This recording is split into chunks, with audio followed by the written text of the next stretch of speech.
Les serres Sylvain Cléroux vous présente l'émission Un jardin en nous.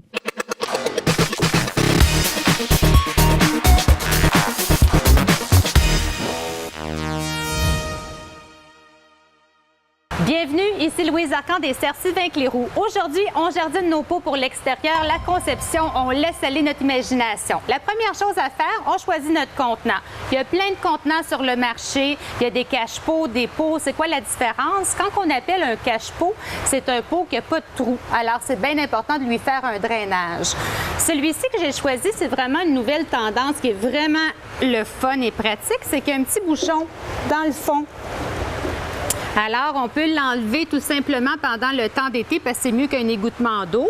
Mais ensuite, si on le rentre à l'intérieur à l'automne, on aura juste inséré le petit bouchon pour qu'il y ait de l'eau qui va couler par terre dans notre maison.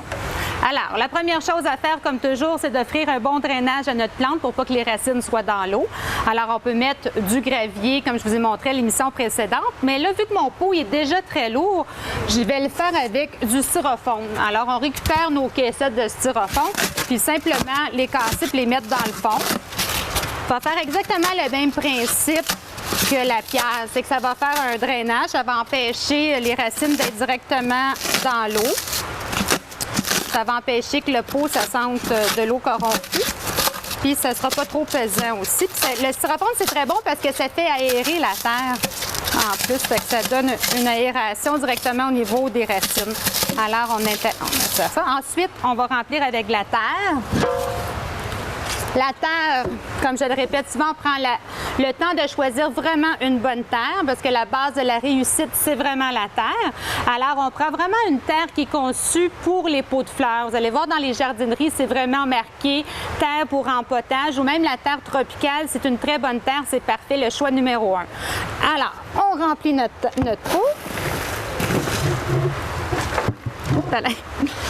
On fait ça.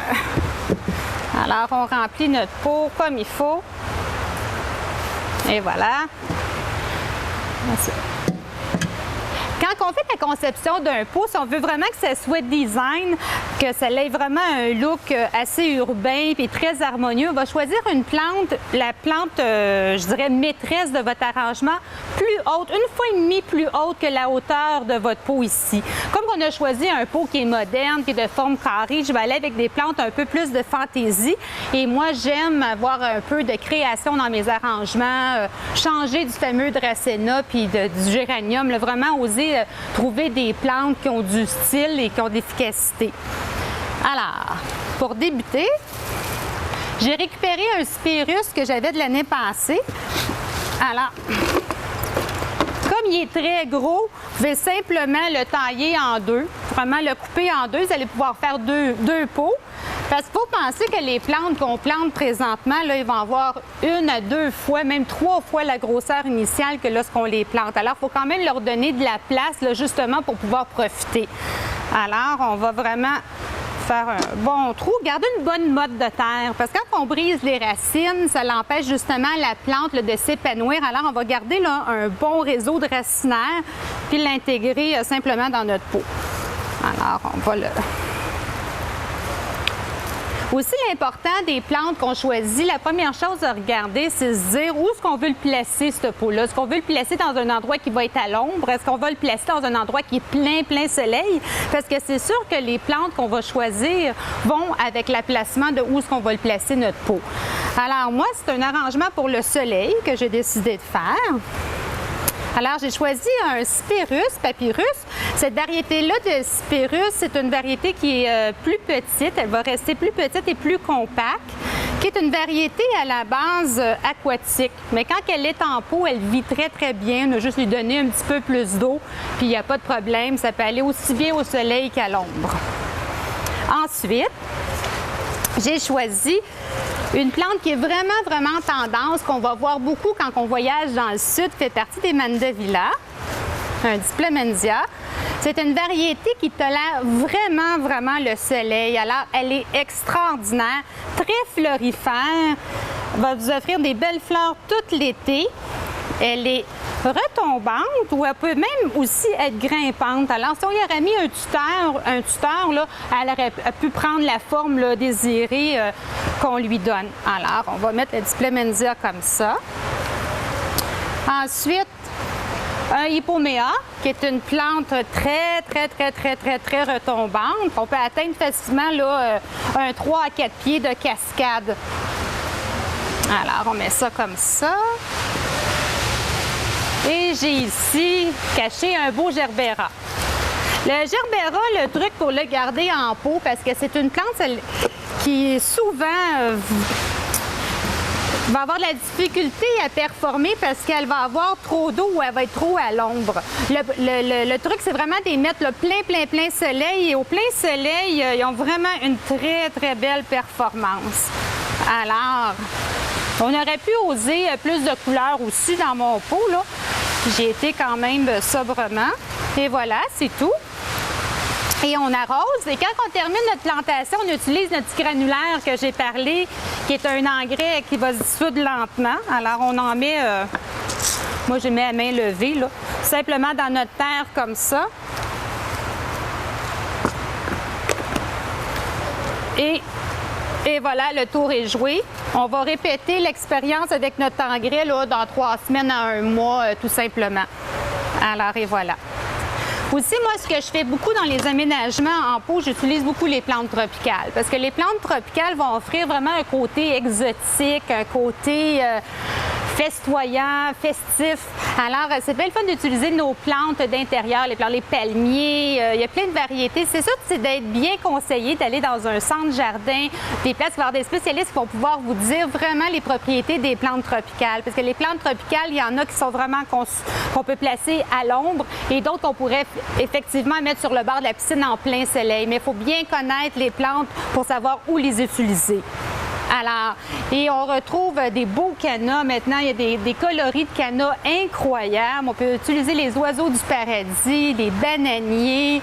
Il y a vraiment plein de variétés qu'on peut utiliser en pot sur le bord de nos piscines. Et pour faire des jardins d'ombre aussi. Alors, je vais retirer celle-là ici. Alors, des plantes qui sont originales, j'ai le Colocasia ici, qui est un bulbe tropical vraiment fantastique. On pourrait même le mettre tout seul dans un pot, là, puis il volerait la vedette.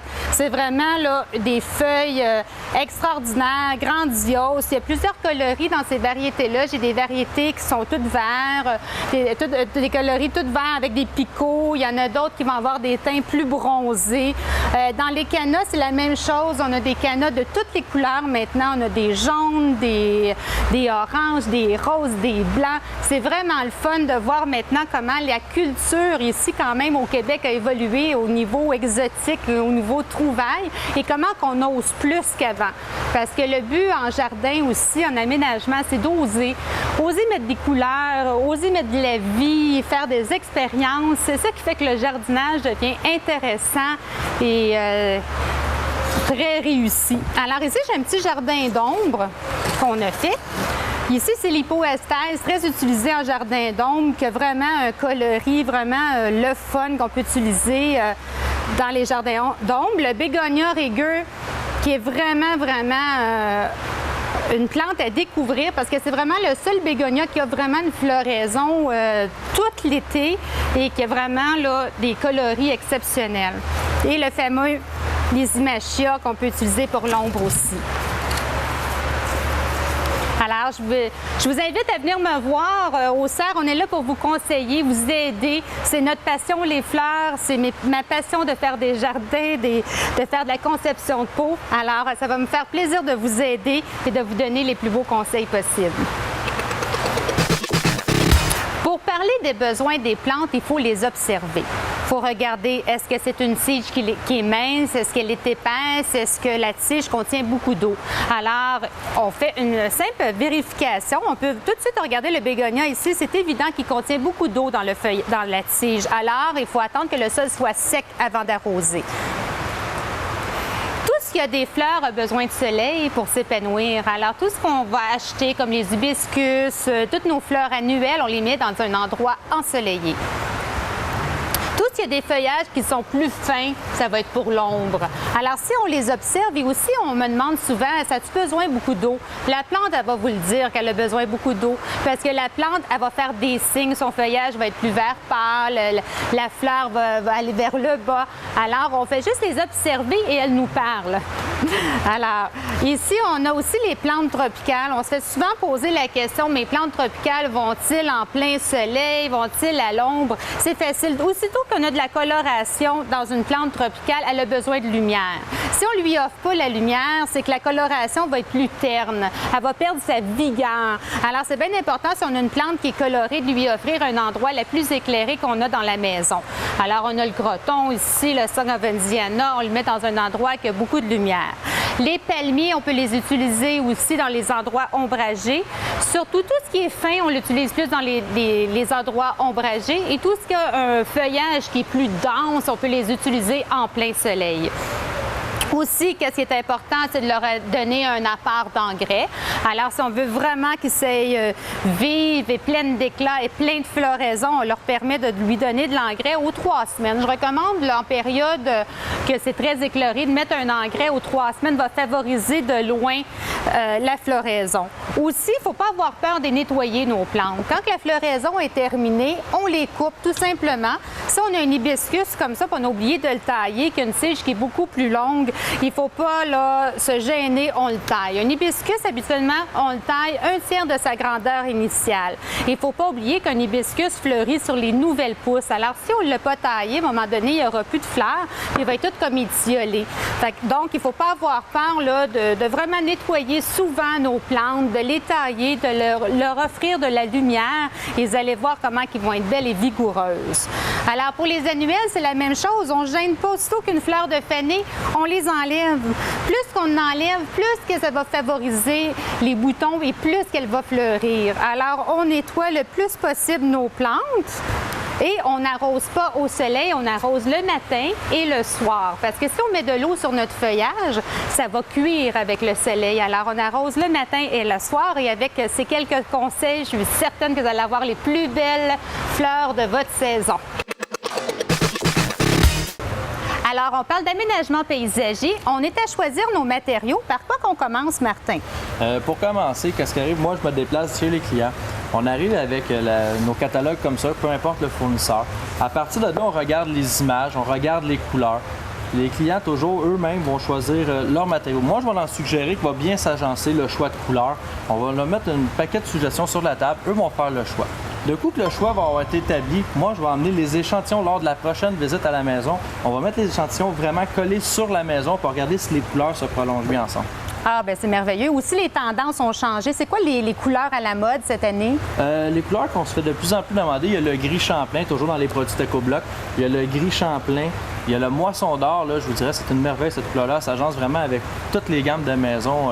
De nos jours. Ouais. Et aussi, j'ai remarqué aussi, les tendances ont beaucoup des pierres qui sont plus rectangulaires, plus grosses que les petits paléos qu'on connaissait dans le temps. Là, les pierres sont beaucoup plus grosses. Est-ce que je me trompe? Effectivement. Avant, le petit paléo, le Allegro, c'était tous des plus petits pavés. Dans le temps, c'était vraiment tendance. Aujourd'hui, le monde cherche vraiment des plus gros blocs. On a vraiment de toutes sortes de formats de blocs. On a même des blocs faits sur mesure, encastrés un dans l'autre. C'est fini, là, le temps des petits morceaux, c'est vraiment révolu. Là. Le monde cherche vraiment des gros morceaux là, pour leur rentrer leur terrasse. D'accord. Puis, y a-t-il moyen d'agencer? Si moi, là, dans ma cour, j'ai de l'ancien paléo, est-ce qu'il y a un moyen d'agencer avec les nouvelles tendances, là, de faire une continuité puis de mixer les matériaux? Oui, c'est sûr qu'on peut toujours continuer parce qu'il y a toujours la gamme de couleurs qui se poursuit d'année après année. Donc, on est capable de venir agencer des plus gros produits avec des petits produits en faisant, un exemple, en faisant un soldat. On va faire un contour avec le gros pavé de le petit pavé déjà existant. Parfait. Alors aussi, je pense que c'est important de parler d'excavation. C'est la première étape à faire quand on commence les travaux. C'est quoi qu'on a à vérifier pour être sûr que les travaux soient de longue durée? La première étape, quand on commence, là, le contrat il est signé, on commence l'excavation, c'est vraiment d'appeler Info-Excavation. Info-Excavation, ce qu'ils vont nous donner, eux, c'est s'il y a des tuyauteries de gaz qui passent, des courants électriques, belle Vidéotron. De plus en plus, les fils sont sous la terre. C'est de notre responsabilité à nous, les entrepreneurs, de bien s'assurer que l'endroit est dégagé pour travailler en toute sécurité. C'est ça, parce que ce serait pas drôle qu'il arrive un accident non, ou c'est important de bien vérifier. Oui. Alors, quand vous faites des travaux comme ça, c'est quoi les garanties? Ça dure combien de temps? Quand on fait une entrée, ça dure combien de temps? Quand on entrée, là, la clé d'un succès d'avoir un bon projet, c'est d'avoir une bonne fondation. Ça va faire vraiment la différence si le projet va durer 5, 10, 15 ans. Ouais. Quand on parle d'une bonne fondation, on parle toujours d'escaver, faire l'entrée. On va prendre un exemple, une entrée. C'est de partir de creuser un minimum de 18 pouces pour une entrée, venir installer une toile géotextile, par la suite rentrer la 0,3/4, la compacter, remettre la 0,3/4 et la recompacter encore une deuxième fois. Ça va donner une plus longue durée de vie. La compaction, je pense que c'est ça qui est vraiment, vraiment important parce qu'avec nos hivers, ça peut travailler, ça peut faire bouger. Alors, c'est bien important que ça soit très bien compacté. Oui, la compaction, là, c'est une étape primordiale à ne pas négliger. Là. C'est vraiment une priorité là, dans l'excavation pour avoir un bon projet stable qui va durer longtemps. D'accord. Puis quand on parle d'un projet qui dure longtemps, ça peut durer quoi, 10 ans, 15 ans en moyenne? Ça dépend toujours de l'entrepreneur qui le fait. Ah, il y a des entrepreneurs qui peuvent le faire, ça va vous durer 5 ans. Il y a des entrepreneurs comme nous, vous pouvez le faire, ça peut vous durer de 15 ans à 20 ans. Ça dépend toujours de la fondation. Puis de l'entretien que vous allez faire aussi, c'est important parce que d'un coup que c'est livré, c'est un petit entretien à faire. OK. Puis c'est quoi les entretiens qu'on a à faire avec notre pavé? Je crois qu'il y a des scellants qu'on peut mettre dessus. C'est quoi exactement? C'est quoi qu'on a à faire comme entretien en général pour notre entrée qu'on a existante ou le nouveau pavé? Là? Moi, ce que je suggère, c'est que les scellants, on n'est pas obligé. Le scellant, c'est pour faire un aspect comme plus lustré sur le pavé uni. Si on aime le pavé uni, couleur mouillée, on va mettre un scellant qui donne l'aspect que le pavé uni est toujours mouillé, côté lustre. Par la suite, ce qu'on a à faire comme entretien, c'est juste après 5 ou 6 ans, c'est de changer le sable polymère dedans. Parce que souvent, la mauvaise herbe peut commencer à pousser, les fourmis ont fait leur chemin. Donc, c'est juste de balayer comme il faut, passer un coup de machine à pression, enlever ça et ressembler par la suite, puis on est prêt pour un autre 5 ans. D'accord. Bien, le sable polymère, il faut l'arroser, hein, je crois. Oui, ça, c'est une technique spéciale là, que les professionnels, on sait comment l'installer. C'est vraiment, on sable, on va passer la plaque vibrante pour bien l'encastrer entre les blocs. Par la suite, on va venir l'humidifier pour faire un genre de... Ça va finir en petit ciment, là. Partout ce qu'il y a de la mauvaise herbe, tout ce qu'il y a des produits inertes, on peut mettre... Oui, on peut le mettre, mais c'est important d'enlever la mauvaise herbe et de faire un bon nettoyage avant. D'accord. OK.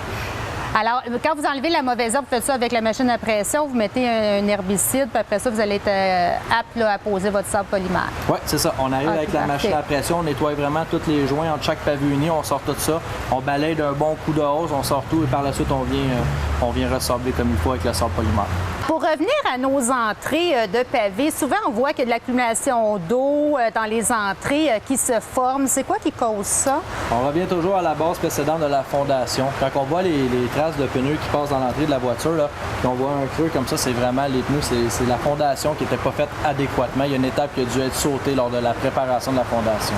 C'est sûr que si on regarde les gouttières aussi alentour de la maison, c'est à prendre en considération de rediriger l'eau pour envoyer l'eau où qu'on veut dans la rue. C'est ça, pas qu'elle est chez le voisin, là. Non, on est responsable de notre égouttement d'eau en tant que citoyen. Donc, notre responsabilité, c'est vraiment de l'évacuer vers la rue.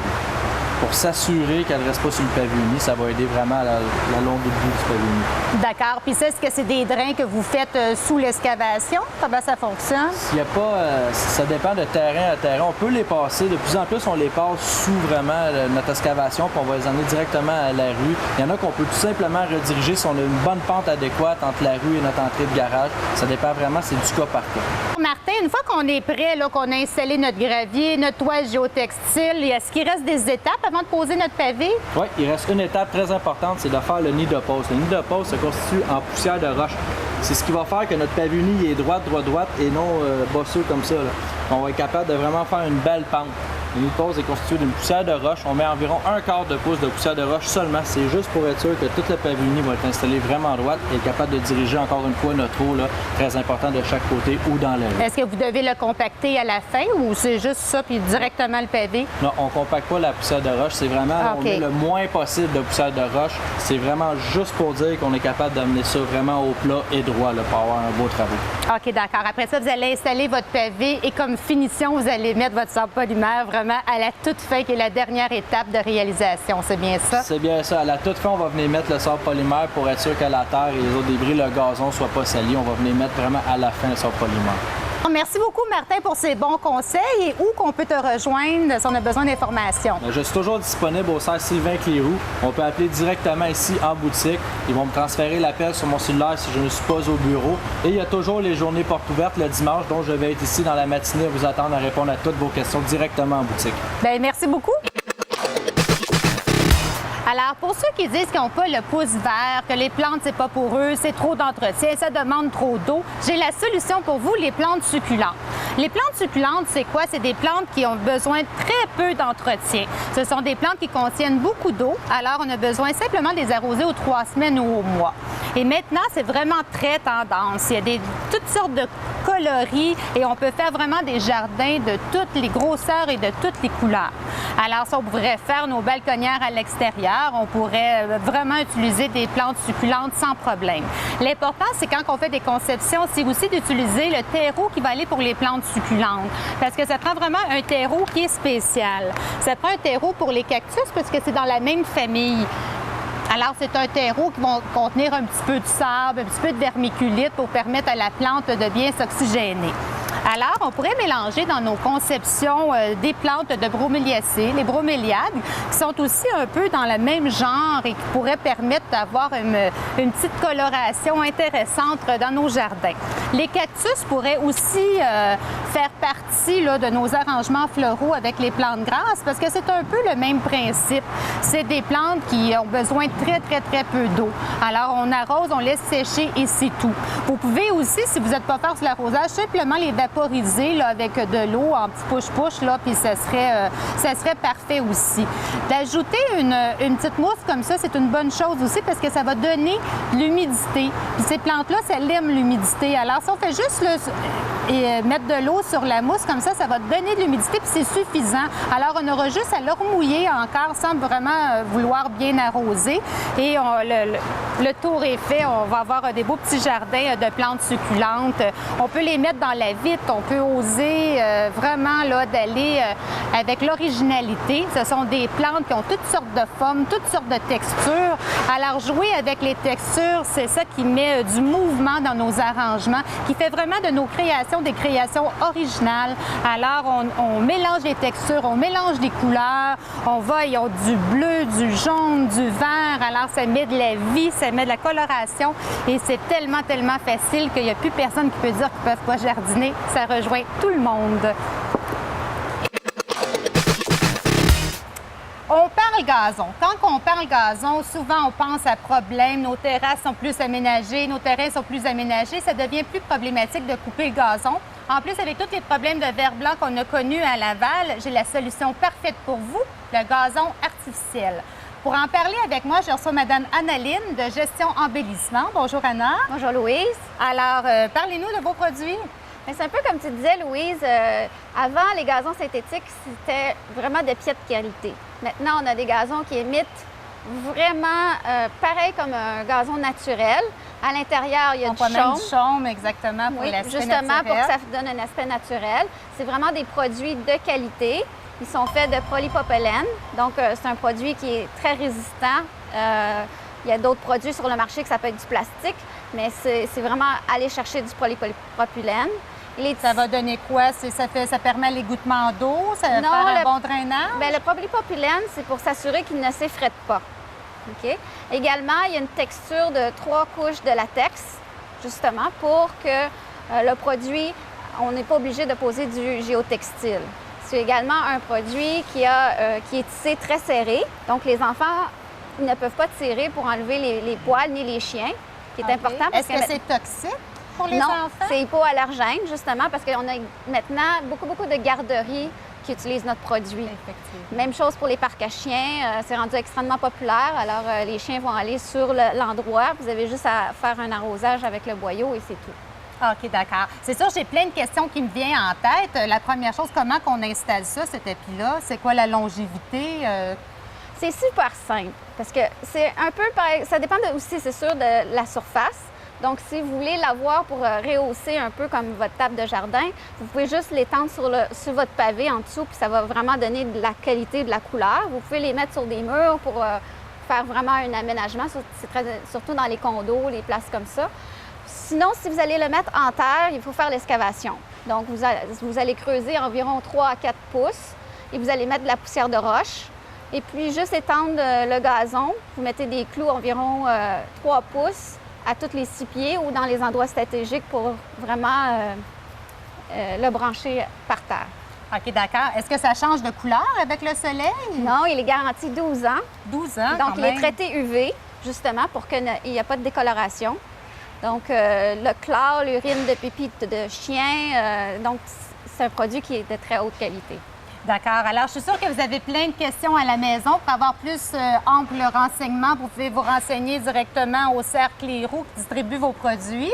Et aussi, vous pouvez aller sur un site Internet. Est-ce que vous avez un site Oui, Internet? alors c'est le www.solaire-image.com ou la compagnie Gestion Embellissement. Vous allez le retrouver sur Internet. On est pas mal partout dans plusieurs quincailleries et distributeurs. Bien, merci beaucoup, Anna. Je suis sûre que vous avez piqué la curiosité de bien du monde et que ça va être une solution parfaite pour nos nouvelles cours. Merci beaucoup et une belle journée.